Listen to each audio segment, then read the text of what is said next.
Pour agrémenter vos moments de détente, rien de mieux qu'un bon livre. Voici la chronique littéraire du samedi avec Amélie Boivin-Hanfield.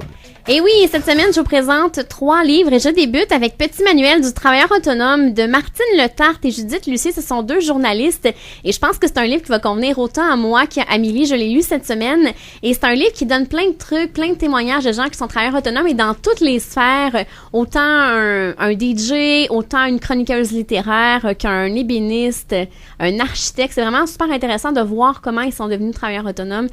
Et c'est un livre que moi, j'aurais aimé avoir il y a 10 ans quand je suis devenue travailleur autonome. Mais c'est pas grave, j'ai tiré quand même quelques trucs que je vais utiliser dans ma vie quotidienne, dont d'avoir un comptable pour faire nos impôts. Oh que oui! C'est tellement compliqué faire nos impôts. Est-ce que tu es une travailleuse autonome qui est très assidue, qui ramasse toutes ses factures, qui est prête quand le comptable dit « OK, c'est le temps de faire les impôts, là! » Moi, là, c'était ma première année. Tu sais, dans le fond, j'ai arrêté de travailler, ça fait 1 an et demi dans l'autre emploi. Donc, c'était la première année que je faisais mes impôts avec un comptable. Il m'a donné une note de 90%. Wow! Hein?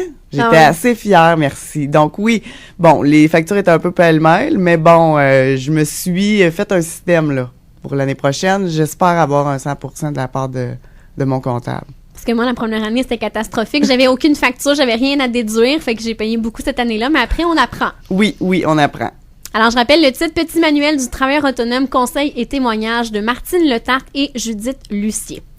Amélie, mon deuxième roman, c'est un chick-lit, mais pour adolescentes. OK. Alors, c'est Cupcake et Claquette, Loin de toi, de Sophie Rondeau, qui a écrit plein de livres et qui, là, se lance dans la chick-lit pour ados. Alors, c'est l'histoire de 2 jumelles, Lily puis Clara.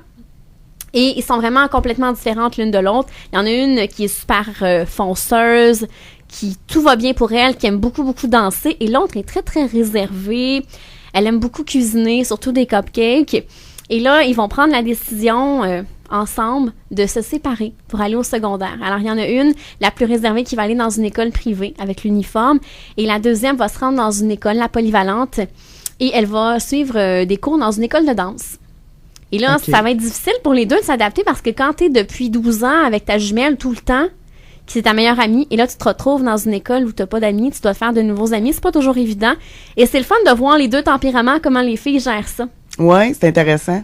Parce que comme Clara, quand elle se retrouve dans son école, elle va, après avoir mangé, dans la toilette s'enfermer parce qu'elle a pas d'amis puis qu'elle est gênée. Alors, c'est super cute de voir. Et en même temps, on voit l'intimidation, comment on se fait des amis, la relation avec les parents aussi qui est différente avec chacune des jumelles. Alors, un bon livre à recommander pour les adolescentes qui veulent lire la chick-lit, mais que ça s'adresse pas à eux. Souvent, c'est pour la vraie chick-lit comme toi, ils ont 30 ans à peu près, les filles. Tandis que là, c'est plus de leur âge, là. Oui. Les personnages ont 12 ans. Alors, je rappelle le titre « Cupcake et Claquette, Loin de toi » de Sophie Rondeau. Et je termine avec le plus récent roman de Mylène Gilbert-Dumas, Les 2 saisons du Faubourg. Ça se passe dans un immeuble dans le Faubourg, à Saint-Jean-Baptiste, du côté de Québec. Ça se passe il y a à peu près une trentaine d'années, dans les années 70. Et on retrouve 3 personnages. Alors, il y a Jacinthe, qui est la mère d'Adélaïde, et ensuite, il y a la fille Marjolaine. Et c'est le fun de voir la relation entre les 3 personnages qui habitent dans le même immeuble. Et là, Adélaïde, ça va pas bien à son travail et elle décide de quitter l'emploi parce que son nouveau boss n'est pas gentil avec elle. Et là, elle se retrouve à avoir beaucoup moins d'argent. Et là, elle décide d'offrir sa chambre à louer. Et la seule personne qui va venir cogner à sa porte pour habiter dans la chambre, c'est un Anglais qui s'appelle Sean.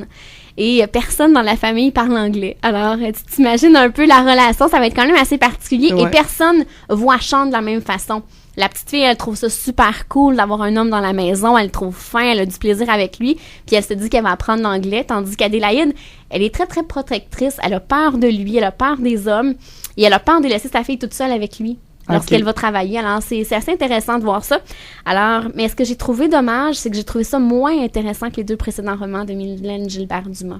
OK. Je sais pas si tu avais lu L'Escapade sans retour de Sophie Parent. Non, je l'ai pas lu, j'en ai entendu parler beaucoup. Ouais. 2 romans que j'ai vraiment beaucoup aimés. Celui-là aussi, j'ai beaucoup aimé, mais moins que les 2 précédents. OK. Alors, c'était ma chronique littéraire de cette semaine. Je rappelle le titre, Mylène Gilbert-Dumas, Les 2 saisons du Faubourg. On écoute Marie-Alice de Pestre avec nous et ça va être la fin de l'émission en compagnie d'Amélie Dubois.